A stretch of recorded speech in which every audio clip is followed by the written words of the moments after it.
जा रहे हैं कि ये कौम कभी किसी की सगी नहीं हुई और ये पीठ पर वार करने वाली है और ये लोग अपनी तैयारी निचले स्तर पर कर रहे हैं। मैं बार बार कह रही हूँ कि जो सरकारी आंकड़े बताए जा रहे हैं और उन सरकारी आंकड़ों के जिसके बिहाफ पर इनको माइनॉरिटी बोला जा रहा है, they are not no more minority now, rather they are coming for the majority.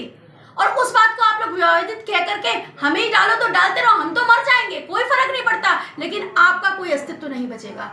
कल का हुआ घटनाक्रम जो गोरखपीठ पर हमला हुआ और जिस तरीके से चीजें हो रही है, तो आप देखिए ना, क्या आपको लगता है कि ये सच में खौफ में है?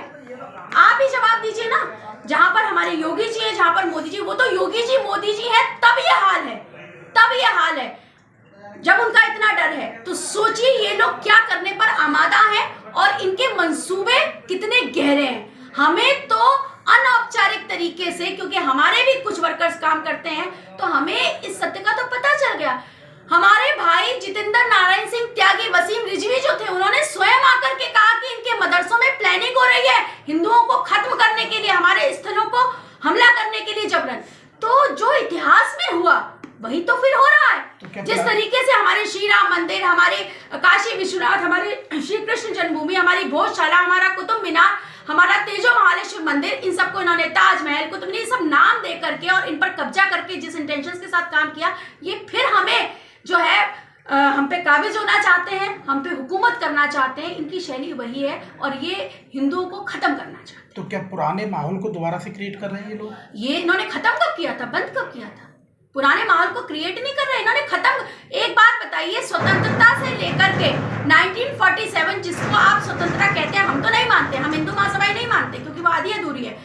उस स्वतंत्रता से लेकर आज तक हिंदू अपने अधिकारों के लिए लड़ रहा है। आज तक हिंदू अपने सत्य को सत्य नहीं कह सकता। जो जबान खोलता है, इस संविधान को इतना दोहरे चरित्र का बना दिया गया कि मजबूरन उनको उसका यूज करके हमें जेल में डाल दिया जाता है। गोरखपीठ पर जो हमला करने वाला है उसे मानसिक विक्षिप्त बताया जा रहा है, कोई दिमाग से थोड़ा सा। जी, एक बात बताइए, मानसिक विक्षिप्तता के नाम पर उसको क्लीन चिट मिल जाएगी, भैया वो पागल है।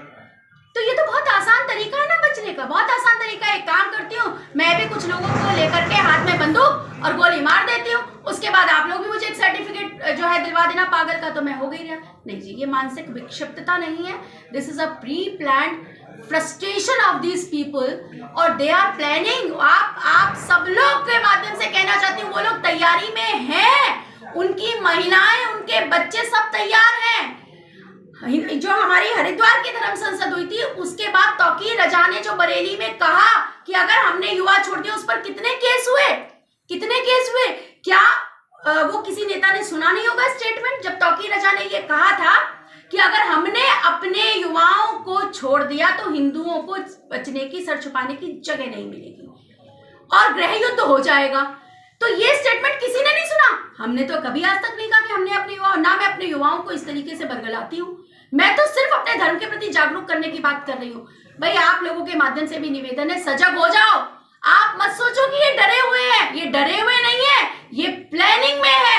ये और इंतजार कर रहे हैं 2-4 साल का, जब इनकी संख्या बढ़ जाएगी, क्योंकि संख्या बल पर ये हमें संवैधानिक रूप से भी और बाहुबल के आधार पर भी हर तरीके से हराने के लिए तैयारी कर रहे हैं। उसी के लिए आपसे बार बार निवेदन कर रहे हैं। यति नरसिंहानंद गिरी जी महाराज जी आपसे बार बार निवेदन कर रहे हैं। हमारा काम तो जागरूकता का है। हम अकेले कितनों को मार देंगे, 10 को, 20 को, 100 को, लेकिन बात मारने से नहीं है, बात हमारी पॉजिटिविटी से है। आप अपनी संख्या बढ़ाइए और अपनी मानसिक विक्षिप्तता से ऊपर उठ के सेक्युलर के सही अर्थ को समझिए, क्योंकि सेक्युलर के नाम पे जिस तरीके से पक्षपाती रवैया हिंदू और मुस्लिम के बीच में किया जा रहा है और हिंदुओं को शोषण का शिकार बनाया जा रहा है, उसके लिए आपको अब आवाज उठानी होगी और कहना होगा कि हम शोषण का शिकार नहीं होंगे और ये पक्षपाती रवैया अब आप सहन नहीं करेंगे। मात्र इतना।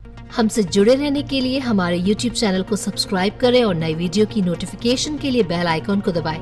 अगर आप ये वीडियो Facebook पर देख रहे हैं तो लाइक जरूर करें और ज्यादा से ज्यादा शेयर करें। धन्यवाद।